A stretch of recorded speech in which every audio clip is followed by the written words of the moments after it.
Number one అంటారు. అసలైన number one Gurukashi university.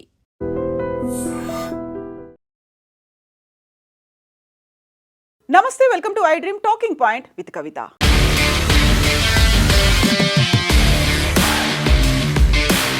ఉత్తర కర్ణాటకలో ఉన్నటువంటి ధర్మస్థల పుణ్యక్షేత్రం చుట్టూ జరిగినటువంటి మిస్టీరియస్ హత్యలు లేకపోతే మిస్సింగ్లకు సంబంధించి ఇప్పటికి కూడా ఆ సస్పెన్స్ అలాగే కొనసాగుతోంది.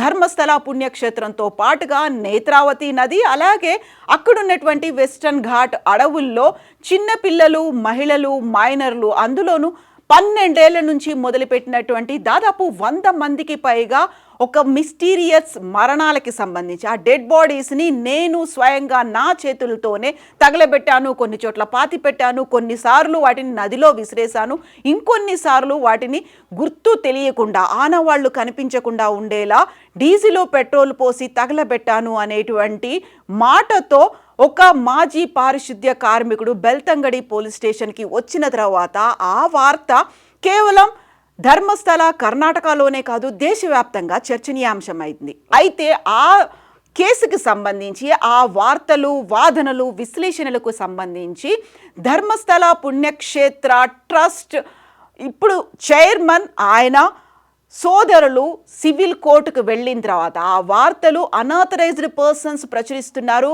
పుణ్యక్షేత్రంతో పాటుగా మాకు కూడా చెడ్డ పేరు వచ్చేలా ప్రవర్తిస్తున్నాయి కాబట్టి ఈ 8,000కు పైగా ఉన్నటువంటి వెబ్సైట్లు, యూట్యూబ్ కావచ్చు, ఫేస్బుక్ కావచ్చు, సోషల్ మీడియా అకౌంట్లు, వీటి మీద చర్యలు తీసుకోవాలంటూ వీరేంద్ర హెగ్గడే ధర్మస్థల క్షేత్ర ట్రస్ట్ చైర్మన్కి సోదరుడైనటువంటి హర్షేంద్ర హెగ్గడే కంప్లైంట్ చేయడంతో సివిల్ కోర్టు ఒక గ్యాగ్ ఆర్డర్ని జారీ చేసింది.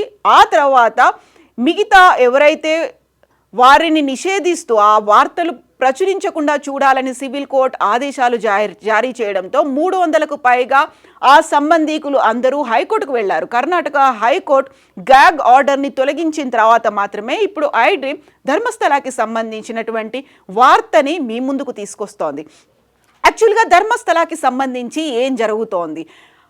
ఒక మాజీ పారిశుద్ధ్య కార్మికుడు 1995 నుంచి 2015 వరకు వందలాదిగా మహిళల శవాల్ని, మైనర్ల శవాల్ని, చిన్నపిల్లల శవాల్ని చంపేశారు. వాటిని నేను తీసుకెళ్ళి నా చేతులతో వాటికి ప్రాపర్గా అంత్యక్రియలు జరగకుండానే పాతి పెట్టాను అనేటువంటి మాట చెప్పడం, దానికి సంబంధించి కంప్లైంట్ ఇవ్వడం, తన 2 అడ్వకేట్లతో కలిసి బెల్తంగడి పోలీస్ స్టేషన్కి వెళ్ళిన తర్వాత ప్రభుత్వం స్పెషల్ ఇన్వెస్టిగేషన్ టీమ్ని ఏర్పాటు చేసింది. ఇప్పుడు సిట్ దానికి సంబంధించినటువంటి డిగ్గింగ్ కార్యక్రమాల్ని మొదలుపెట్టింది. మాజీ పారిశుద్ధ్య కార్మికుడు ఒక 13 ప్రాంతాలని ఐడెంటిఫై చేసి చెప్పారు. ఈ ప్రాంతాల్లో నా చేతులతో నేను వారిని సమాధి చేశాను, లేకుంటే ఖననం చేశాను, ప్రాపర్గా వాటికి అంత్యక్రియలు జరగలేదు కాబట్టి ఆత్మలు నన్ను వెన్నాడుతున్నాయి, నాకు మానసిక ప్రశాంతత కరువైంది కాబట్టి ఇప్పటికీ నేను సైకలాజికల్గా డిప్రెషన్తో బాధపడుతున్నాను కాబట్టి వాటికి సంబంధించి ప్రాపర్గా ఇన్వెస్టిగేషన్ జరగాలి అనే ఉద్దేశంతో ఆ 13 ప్రాంతాలని చూపించిన తర్వాత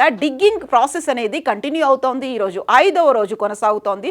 9వ ప్రాంతంలో 6వ స్పాట్లో మాత్రం స్కెలిటన్ దొరికింది వితౌట్ స్కల్, అంటే ఒక అస్థిపంజరం దొరికింది తప్ప దానికి సంబంధించినటువంటి పుర్రె దొరకలేదు. అయితే అక్కడ ఉన్నటువంటి ఫోరెన్సిక్ నిపుణులు అంచనాల ప్రకారం అయితే అది మహిళది కాదు, ఒక పురుషుడి అస్థిపంజరంగా తేల్చినప్పటికీ ఇంకా ఫోరెన్సిక్ రిపోర్ట్కి సంబంధించి ఇన్వెస్టిగేషన్ చేయాల్సినటువంటి అవసరం అయితే ఉంది. ఇక 13 ప్రాంతాలకి సంబంధించి 9వ ప్రాంతంలో ఈరోజు 5వ రోజు అన్వేషణ అనేది కొనసాగుతోంది.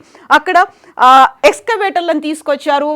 దీంతో పాటుగా 20 మందికి పైగా వర్కర్స్ పనిచేస్తున్నారు. నిజంగానే అక్కడ మాస్ బరియల్ జరిగిందా అనేది ఆల్మోస్ట్ 106 మందికి పైగా మహిళలు, చిన్నపిల్లలు, మైనర్లకి సంబంధించినటువంటి డెడ్ బాడీస్లో అవి చూస్తే ఆనవాళ్లు కనిపించకుండా ఉండాలి అనే ఉద్దేశంతో తగలబెట్టమని నన్ను ఫోర్స్ చేశారు. అక్కడ రాజకీయ పలుకుబడి ఉంది, అధికారులు ఉన్నారు, పోలీసులు ఉన్నారు, పెద్దలు ఉన్నారు, వాళ్ళందరూ నన్ను ఫోర్స్ చేయడం వల్ల అనామకంగా వారికి అంత్యక్రియలు జరగకుండానే కంప్లీట్ చేయాల్సి వచ్చింది ప్రాసెస్ అనే నేపథ్యంలో డిగ్గింగ్ అయితే ఇప్పుడు మొదలు పెట్టారు.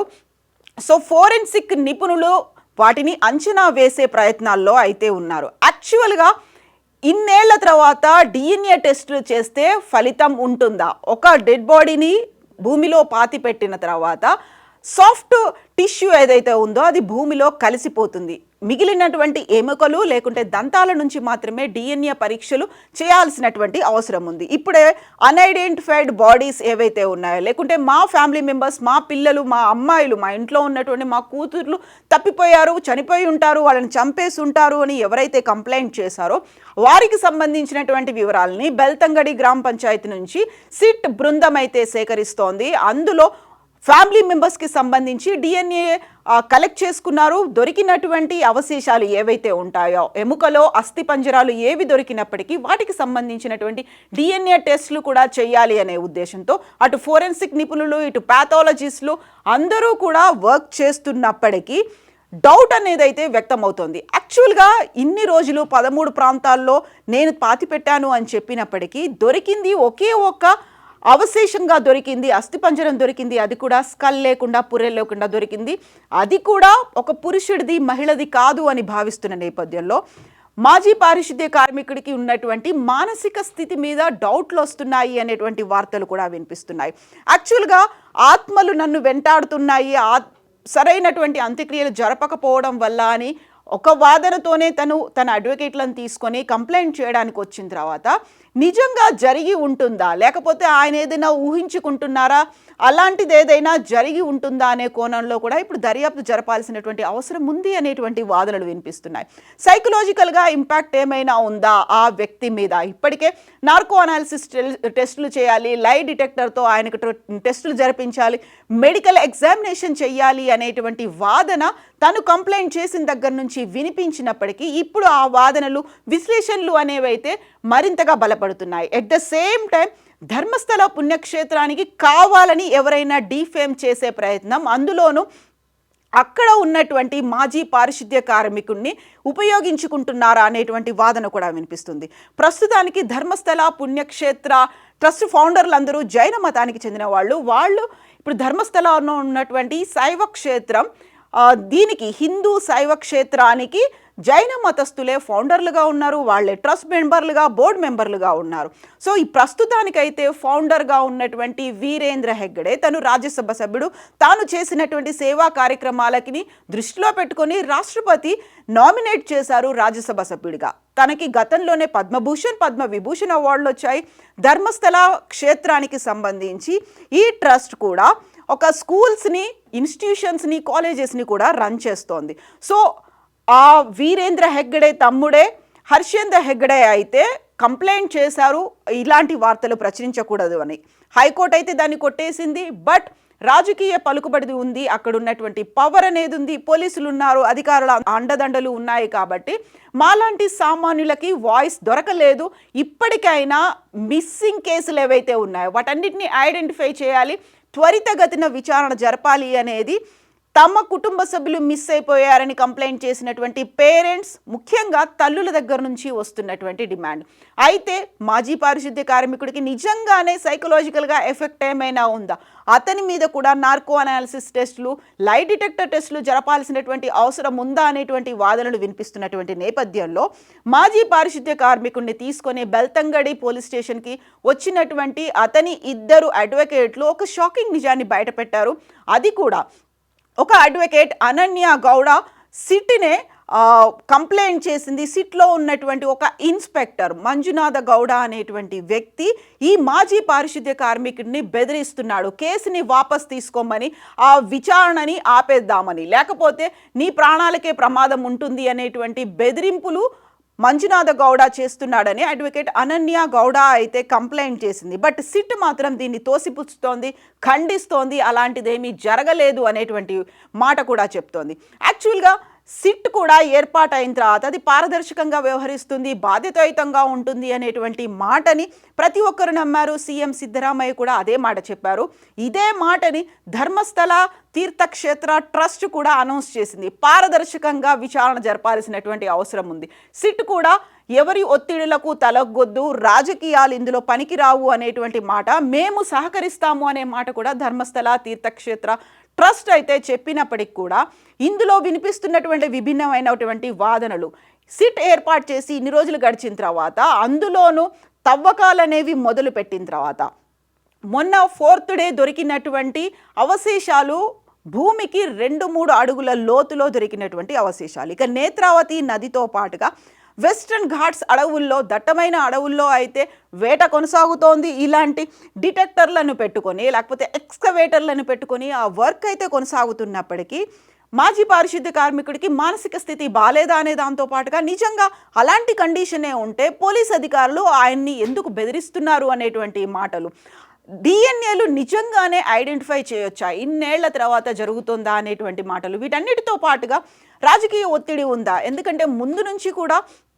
రాజకీయ ఒత్తిడి, పలుకుబడి ఉంది కాబట్టే కేసులని, కంప్లైంట్లని తీసుకోలేదు.